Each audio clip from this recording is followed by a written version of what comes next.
Welcome back to that Padilla Family Homestead. My camera kind of glitched out at the beginning of this, and I have some stir fry started. I'm going to take you along on one of our summer staples, and that is stir fry. So over here, the large cast iron pot, wok that I had started with some avocado oil and got it hot. Chopped up an onion and putting that in.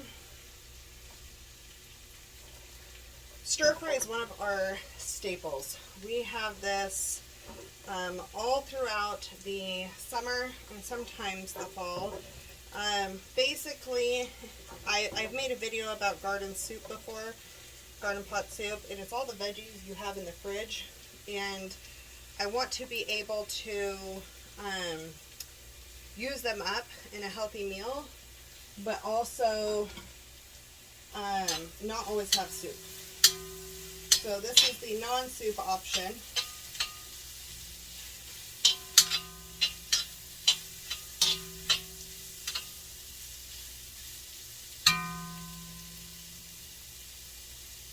I'm actually going to change my camera angle a little bit, I think. Let's see what I can do here. That's a much better angle for you guys. You can see what's in the pot. Okay, so stir fry it is. I'm going to grab some of the other vegetables really fast and start chopping them up.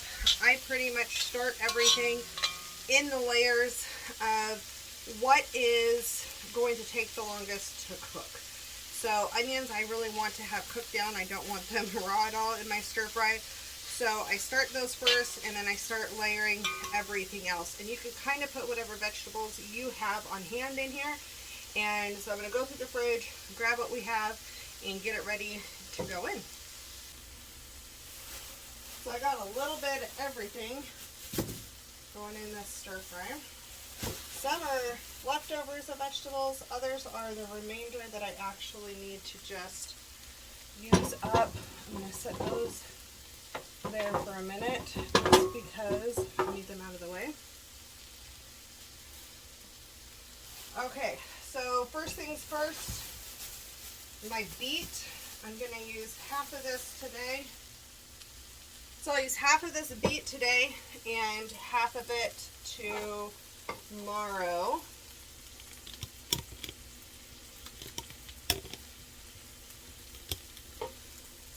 Actually, I'm going to use half of it today and half of it on Sunday when I make soup. I forgot to chop my end off first. Probably using the worst knife in the drawer.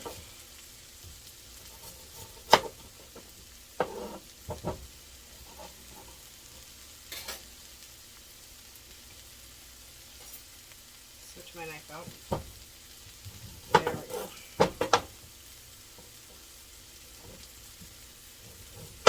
So when I make stir fry, one of the things I really try to do is cut things kind of in different shapes, and that way they have different textures and are visually appealing. I really prefer that when it comes to my stir fry anyway. My soup I don't care as much. So I'm going to cut this baby in half, and then I'm going to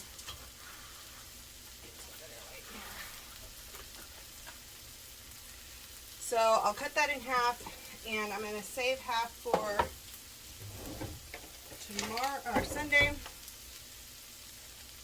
and I'll put half in now and get that cooking. You can use red beets, that's perfectly fine. I prefer yellow beets. Yellow beets are actually high in sodium, believe it or not, and so I have to kind of be careful how much I use of it. But I'd rather my sodium come very natural versus from a bunch of junk food or fast food. So I think one beet has like 300 and something sodium in it. Crazy.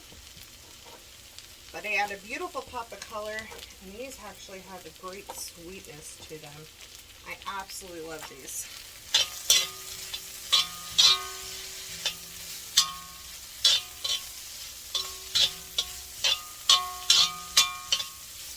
each time I put a layer in, I'm going to stir it. I am going to kind of mute it while I stir it for you guys,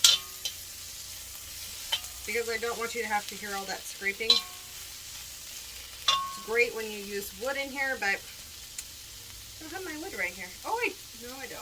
I thought I had my wood right here, but I don't.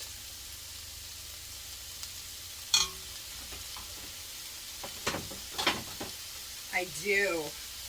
We're switching to wood. Guys, we just go with the flow in this kitchen, especially today. I was supposed to make this like 2 hours ago, but I didn't. So we're just rolling with it. All right. So our beet is in. Half a beet.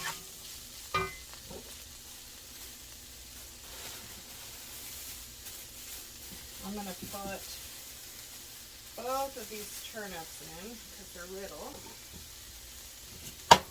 So instead of peeling the turnips with a vegetable peeler, I just go ahead and cut down the edges. This is easier for me. If you want to just peel them, you can. Turnips have a thinner skin than a rutabaga. You can still peel a rutabaga. But this is just my preference.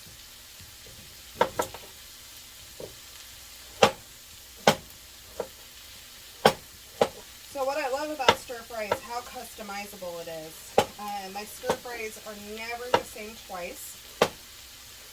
I am making, I made one the other day and it had mandarins in it and it had some other vegetables in it. My daughter's not home for dinner tonight and she hates pineapple, but I happen to have a fresh pineapple. So I'm going to go ahead and add pineapple to it as the acid. It's just super good. If you didn't have turnips, you could do a rutabaga. You could just add more carrot. You can do pretty much any vegetable that you really want to. You could just add more of one of these than what I have going right now. If you don't like one of the vegetables. But this is also a fun way to try new vegetables, because they kind of take on some of the flavors of other things.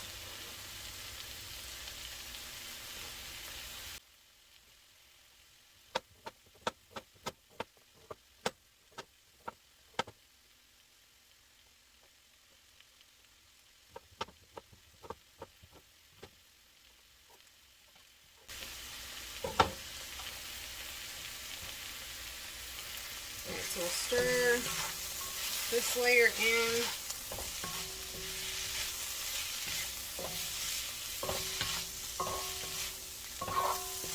I got this wok at Bass Pro Shops. I think back east it's Cabela's, but out here it is Bass Pro. It was a birthday present, I want to say last year, and man, this thing is freaking amazing. I love it.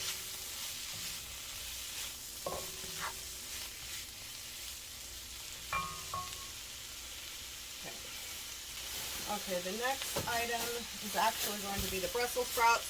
I'm going to get this few Brussels sprouts rinsed off, and I'll be right back. What I'm actually going to do is clean up my mess here. This would be prime time to compost this or feed it to your chickens or pigs or whatever. I happen to not have that. I live in an apartment.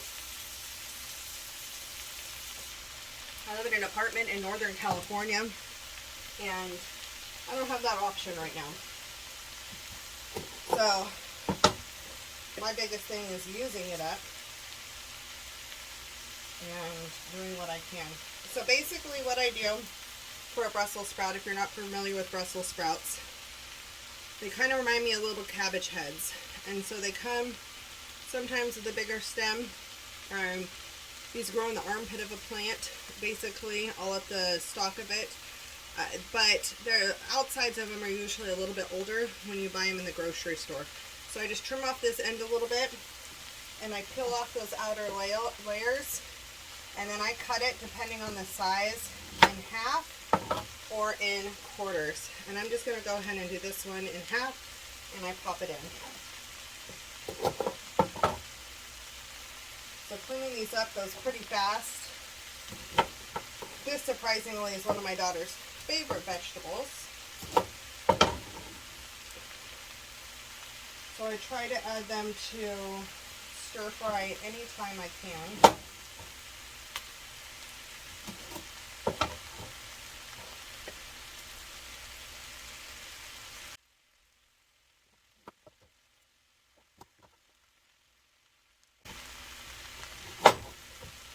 Keep in mind that the size you chop your vegetables will determine how long it takes this dish to cook. So having things, if they're longer, have them be thinner if you're putting everything at the same time, or stagger it based on, like what I'm doing, stagger it based on what you have going in. I like it this way because everything just keeps going, and I'm not having one thing be super soggy and something else be really raw or al dente.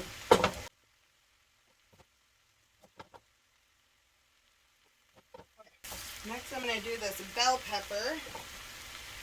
You can do any color bell pepper you want to. I prefer orange or yellow. Next would be red and then green, but that's just my preference. The flavor profile that you're going for is going to be the colored pepper that you want to do. And what I'm going to do is I'm just going to go ahead and kind of break that down and just do longer, thicker strips. If you don't have fresh bell pepper next to you, I have been using the August and Farms dehydrated bell peppers. And if you're doing this in a season when bell peppers are not in season, or you don't have the availability of them, you can totally use dehydrated. I would just put them in right away, or maybe even rehydrate them before you put them in, because they can get a little gummy just being hydrated with the oil. If you put them in early enough, a lot of these vegetables are going to let off a lot of their juices and waters into the pan. So you'll be able to have some moisture soak them up, and it's been really enjoyable. This is actually one of the ways my daughter started liking bell peppers, was using dehydrated and things. Okay, mix the bell peppers in. I'm getting some good caramelization. I wish I had smell-o-vision. This smells so good.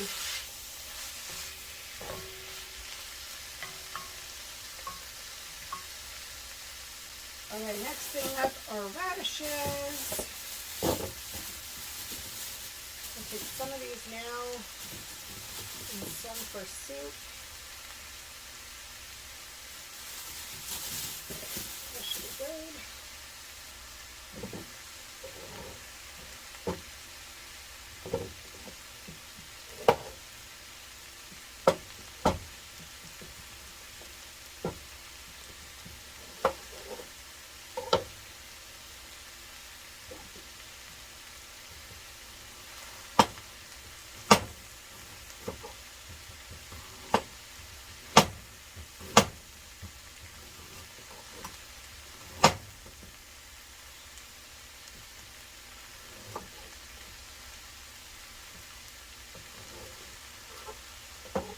So radishes, I just leave whole, well, not whole, but in whole circles. These are a little thicker than I normally do them, but they will be fine. I think they're super pretty. Again, they add that beautiful texture.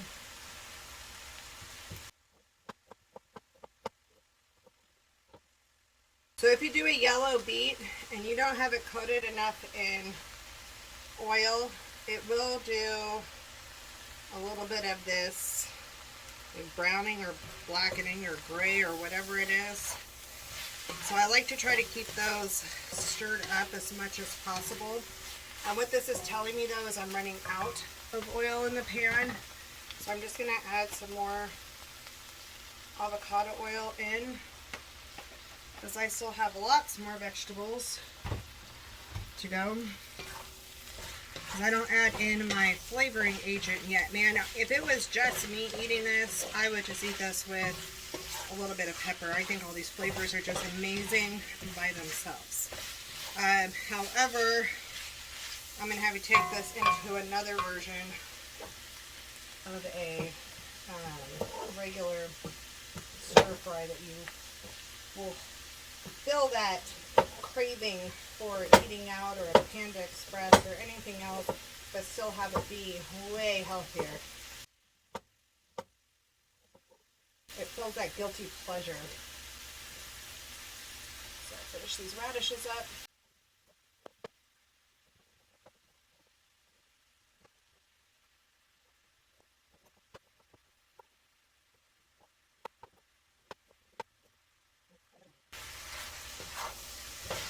We'll stir this up again. Make sure those radishes get coated. So this is another great way to use up just those few green beans that are coming in at the time, at the beginning of a season, or the end of a season, or those peas. Snow peas in here are just delicious. Sugar snap peas, any of that stuff. So I wanted these bigger. And I just chop them up, or sometimes I just snap them and pop them in. I'm going to make the next set bigger, so I don't usually like them that small.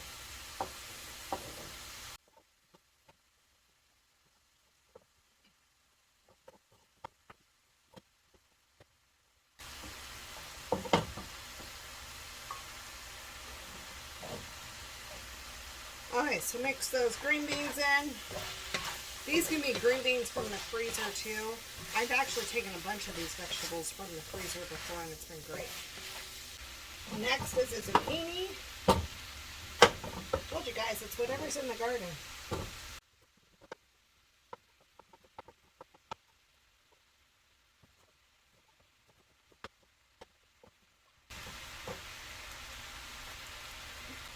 Alright, so we're going to take an ear of corn, guys,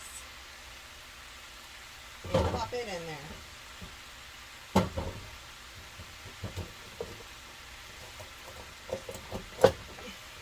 going to cut this end off so it kind of sits flat on me.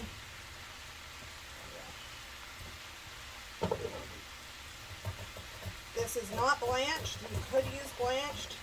I've used corn that I've blanched, taken off the cob earlier in the year and froze. This time though, I don't have that. So I'm just using what I had available to me at the store.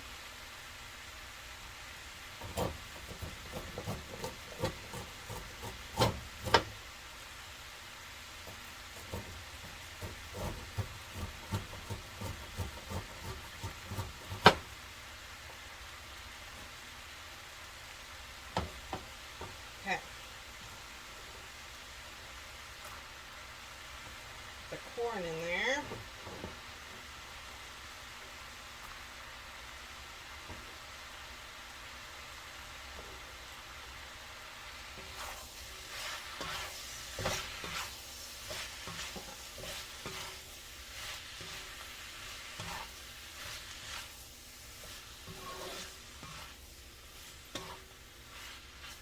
So would this cook down faster if I added salt?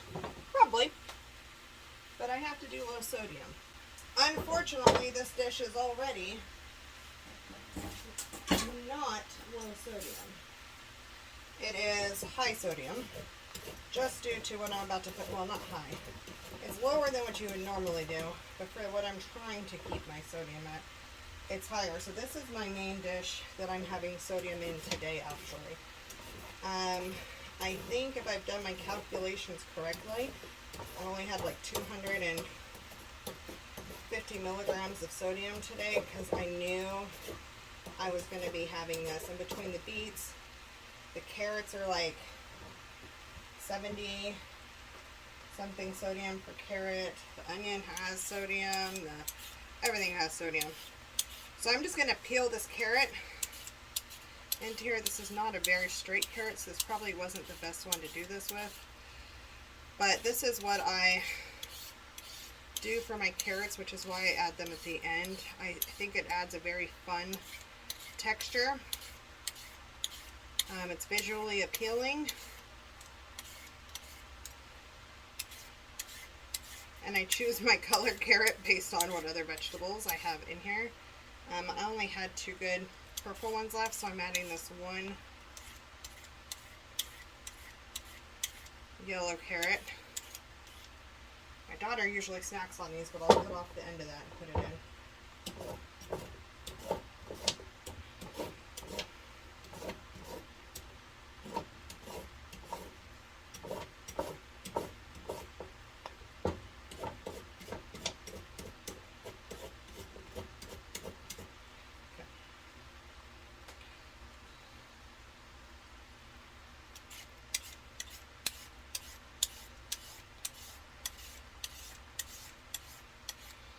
Aren't those carrot strips so pretty?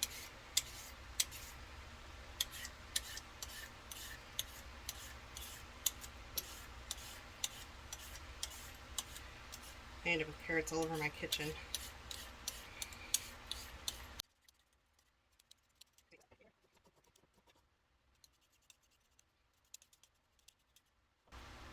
Alright.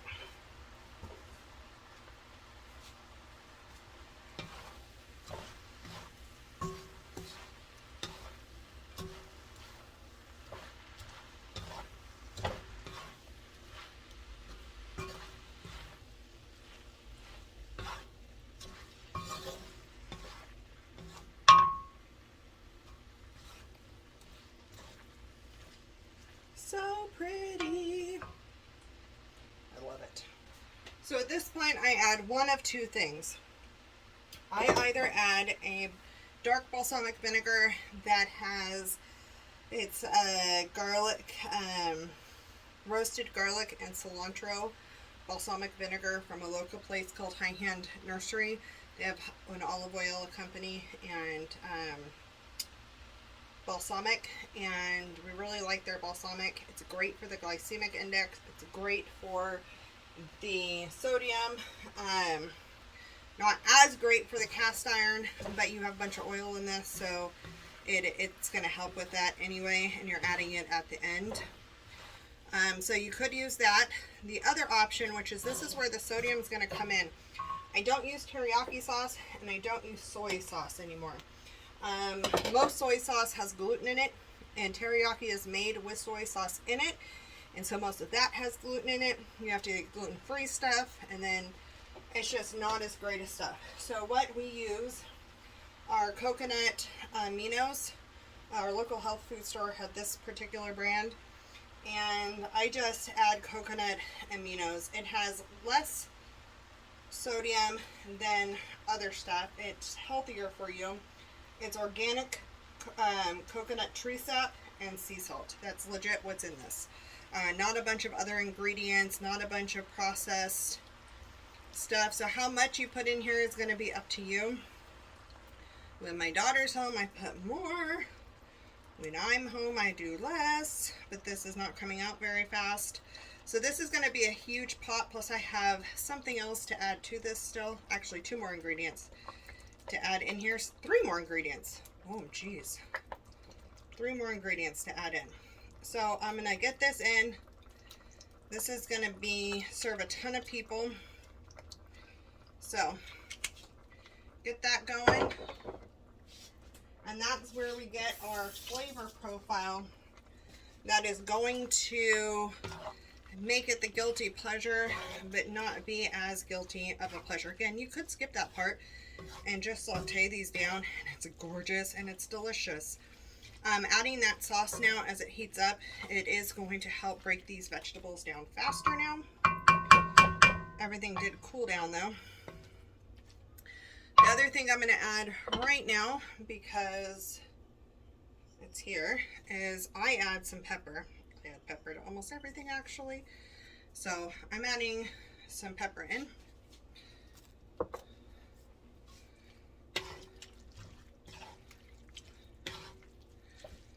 And actually, I'm going to go add one more thing from the garden.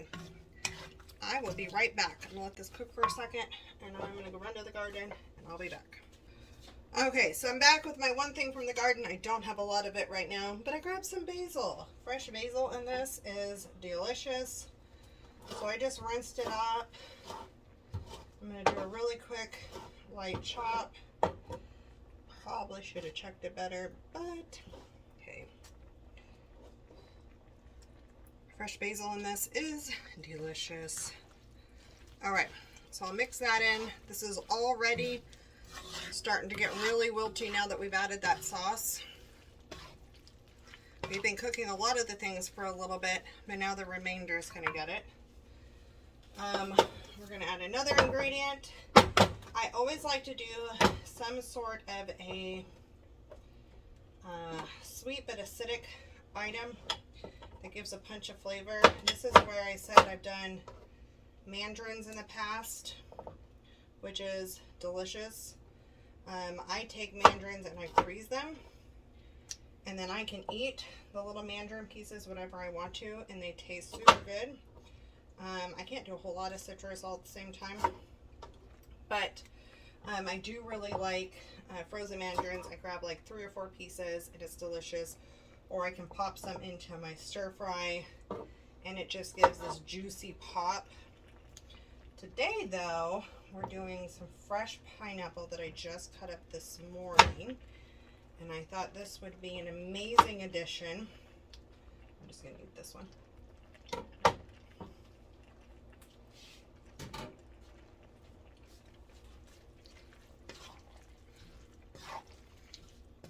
I love to get pineapple when I go to Mongolian barbecue and add it in. Super delicious. Alright, so this is going to have a little bit to cook down. I do need to add another large item to the top and something inside to cook. I'm going to go grab one of those. So I use this, I can't do it with the pot here. Brown rice and mullet ramen from Lotus Foods. Put it back here. Brown rice and mullet ramen from Lotus Foods. It is delicious. The orange bag. You can do this with the other color ones. It's really good. My daughter loves these. These are a great gluten-free option for things. I don't buy regular ramen noodles. I mean, we had all kinds of fun stuff that we did with those when we were younger. But now that we've switched over doing some other things, styles of food, this is great. And this is a great alternative for my daughter. So I just stick this down in this sauce. One of the reasons why I added so much. With just my mom, my husband, and I are going to be eating this one. We don't need as many of the noodles. My daughter will pick out some of the veggies when we do it with her and just eat noodles and a few of the veggies. So it is what it is. So I'm going to add that in there. It needs to cook for 5 minutes about down there. And then I'll peel back the vegetables and I'll flip over those little pads of noodles. And from there, I will take a fork and kind of separate them out and mix it into everything. And you'll see that in a minute. In the meantime, I'm going to prep our last big ingredient. Actually, I think it's our last ingredient. I don't think I forgot anything. And it's my green that I'm choosing to use. So during the fall, the winter, and the spring, I use whatever greens I have growing in the garden. I will use nasturtium leaves. I will use kale. I will use, so nasturtium leaves, kale, collard greens. I will use cabbage. I will use the leaves off of Brussels sprouts, all and added in as greens. So I actually just remembered that I had some greens that my aunt gave me from her garden. I have some kale, so I'm going to do this first, and then I'm going to add in cabbage after that. And I'm able to save some of that cabbage for soup. Alright, so I'm going to what I'm going to do is I'm going to kind of wrap this around into a log and try to cut it that way. And I just make little slices down.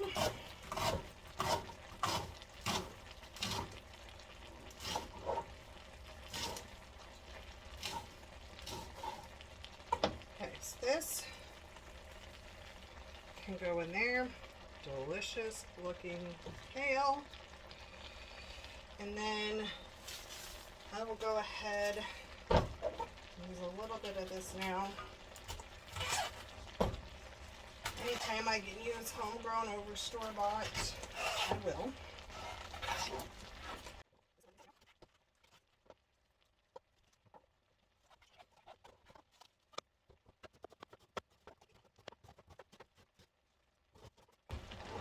Making a royal mess over here.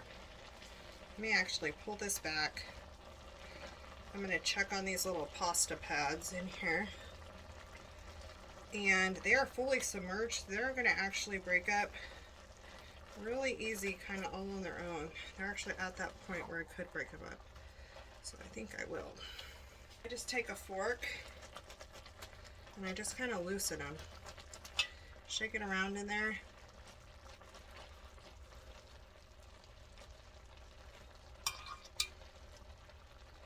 And we'll keep them down in there, continuing to cook up in the moisture.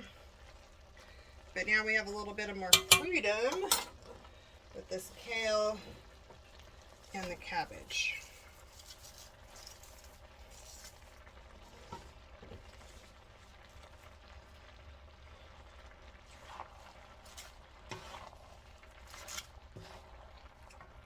Oh, that was too hard of a pour. I thought I got all that out. That's the other piece. Okay.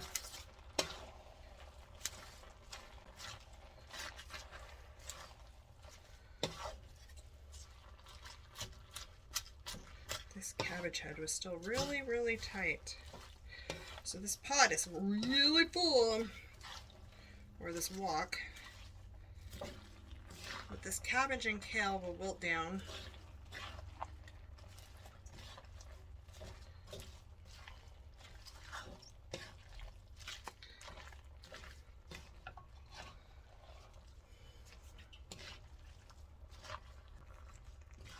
Isn't this looking gorgeous? The cabbage would look way better if it was actually still bright green, but losing its color. It's older at the store. It's peeled back a lot of the outer layers already, probably, because it was a pretty small head. Okay, so I'm going to let this sit and continue to stew down for another 5 or so minutes till this cabbage is really tender, and we'll be back. Okay, so we are very close to where I want it. You can cook this down as long as you want to. It's all about what you want. I want my cabbage to be tender, but not super mushy. I want it to have some texture. And I'd like my green beans to have a little bit of texture, not a ton, but they have crunch. I don't really want my kale to have texture. It has a little bit. So the kale could cook a little bit more. And I look at all my vegetables that have gone in previously, are they at where I want them to be? I'll tell you what, these Brussels sprouts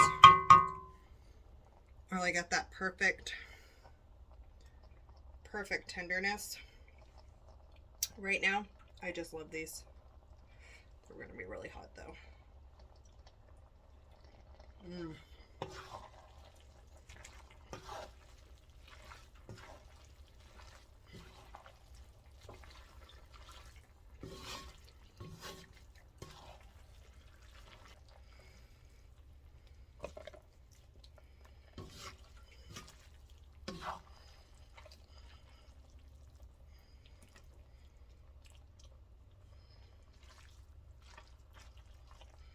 Put some more of these beets and little radish pieces.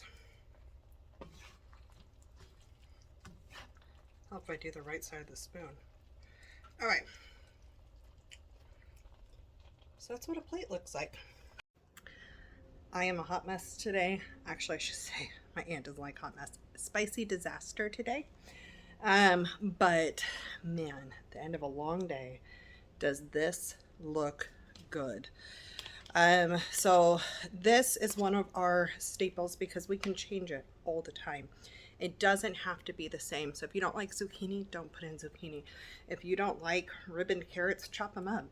You can make them whatever texture, whatever vegetables you like. You could put broccoli in it. You could put cauliflower. You can add in water chestnuts. You can add in like the little baby corns. There's so many different things you can put in here. Spinach, like whatever it is that's going to float your boat. And throughout the seasons, this stir fry changes as to what's available, what looks the freshest, what's on sale, what's growing in my garden. This is great. Like this is one of my staples. This and soup. It's one of my staples for things coming from the garden, because I could take one of this or two of that or five of this and just create a combination that tastes delicious. So I would love to know, if you make stir fry, what do you use? What are your favorite ingredients in stir fry? I did miss one thing, garlic. I normally add garlic. Garlic fermented in honey is amazing in this, but just regular garlic is great as well. And I did totally forget to add that, and it's definitely too late now. So garlic is definitely something you would want to add. But I would try the coconut aminos. They're delicious. Some of the flavored balsamics would be good if it tastes like Asian inspired, I guess. And then play around with it, have fun. But it is so good. And the coconut aminos help me to feel like I'm still eating guilty pleasure foods, things that aren't necessarily that great for me. But this is packed full of all kinds of amazing for you foods. It's got a good oil in it because I did the avocado oil, and then it just has the coconut aminos with all the vegetables. Some people, if you're like really are used to high salt food, you may want more salt in it. I don't think it needs more salt. I think it's amazing, and I'm going to sit down and enjoy this now. So thank you for joining me. I hope you enjoy this video, that you make this recipe or tweak it, make it however you want. This is an inspiration recipe. We'll talk to you on the next video.